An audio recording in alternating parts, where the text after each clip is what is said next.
प्यार है, इश्क बिना है जीना मुश्किल, प्यार तो आखिर प्यार है।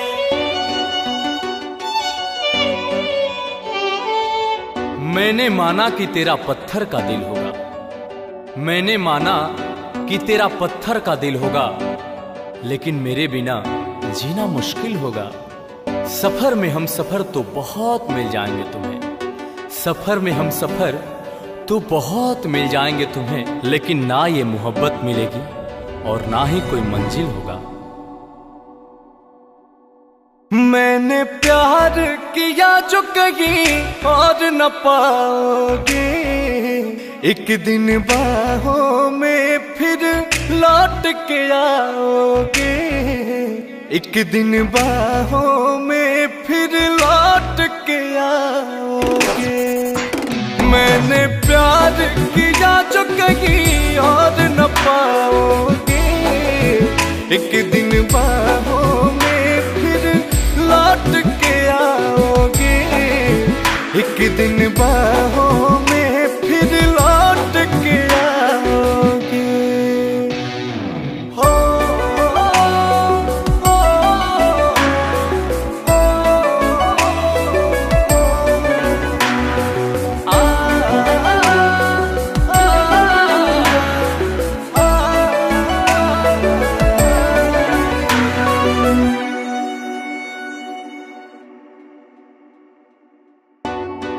नफरत की आंधियां होंगी, तबाही का मंजर होगा, तब भी मेरा प्यार तेरे दिल के अंदर होगा।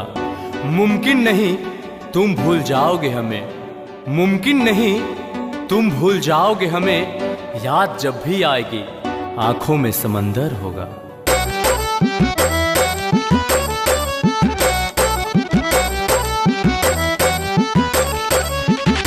गर याद जो मेरी आई,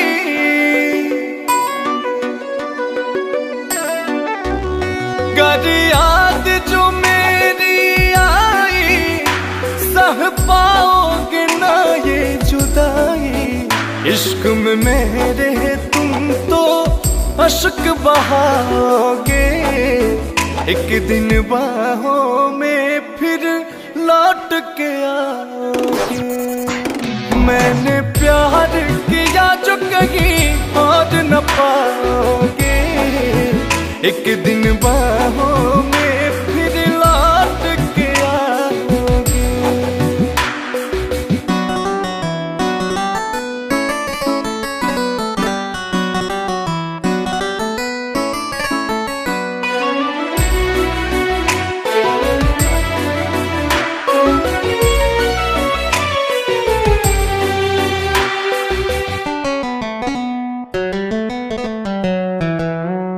वफा की राह में जो भी मिले गनीमत है, मेरे नजर में तेरे प्यार की बड़ी कीमत है। उजड़ जाती है दुनिया मुस्कुराते हुए फूल की, उजड़ जाती है दुनिया मुस्कुराते हुए फूल की, हिफाजत कांटे करते हैं यही हकीकत है।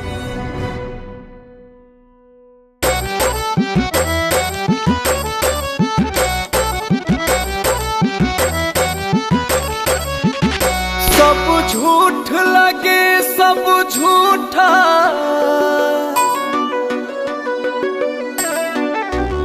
सब झूठ लगे सब झूठा, जब अपना कोई रूठा।